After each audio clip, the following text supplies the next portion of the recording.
media that has to do with consumer electronics because I love it. It's my passion. And I read all the reviews on pretty much every phone that comes out, way more reading than I should. And I'm starting to see a very disconcerting trend of lack of ethics that go into these reviews. So I want to talk to you about it and see what you think. This is Rettinger's Rants. Let's go ahead and get started.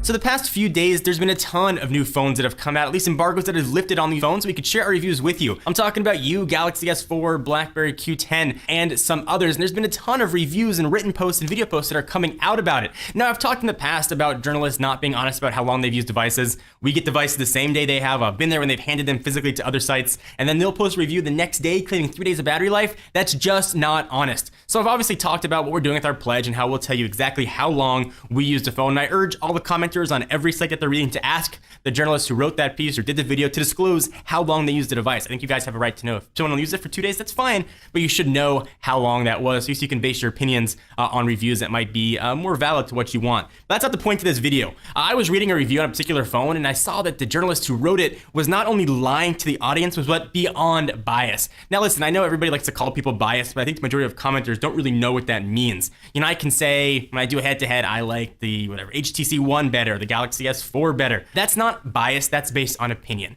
And those are two very different things. Anybody who does this for a living has an opinion going in. Now you try and keep that as far removed from as possible and see the positives and see the negatives and keep yourself sort of as level as you can, but there are always opinions there. When I'm talking about bias though, is when you view a device and you claim that you can see pixels on a screen that has a higher PPI than the human eye can see, you are lying.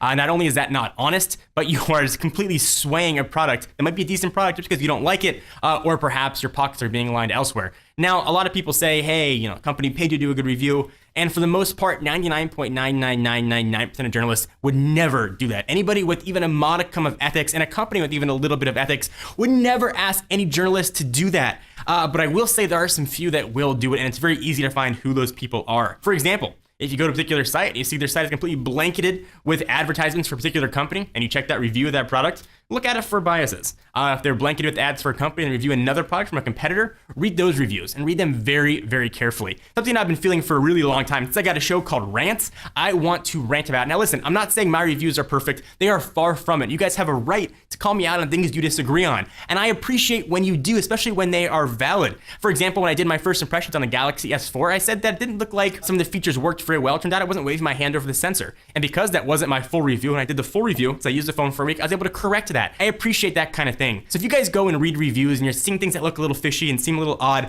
call people out in the comments. We can change the way technology is being reviewed. There's no surprise that people don't view traditional media as real media because people haven't gone the extra mile to make it real media. I'm not saying that video production has to be studio quality. I'm saying the words that are coming out of the mouse and the words that are written on the page, or at least the digital page, need to have some sort of ethics behind it. So call me out. You are welcome to. I am not immune from this at all. Call out every site you read, no matter how big or how small, on the BS. It's the only way we can get things better, we can improve, and there are a lot of unethical people out there, and it is infuriating because it creates a very unlevel playing field for those of us that play by the rules.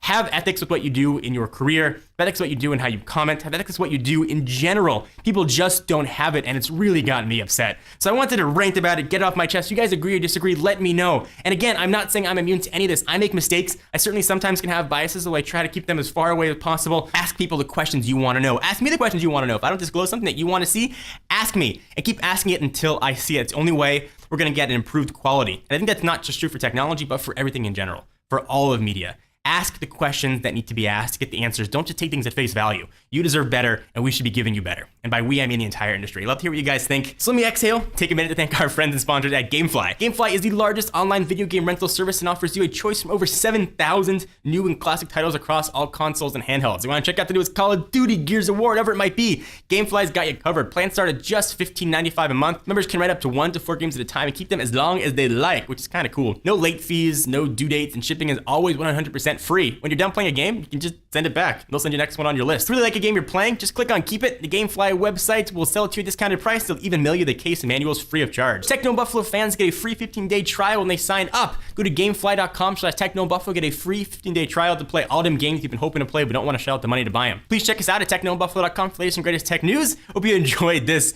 very angry episode of Rettinger's Rants. I'll be back next week, hopefully with a bigger smile on my face. I'll see you guys in the next video.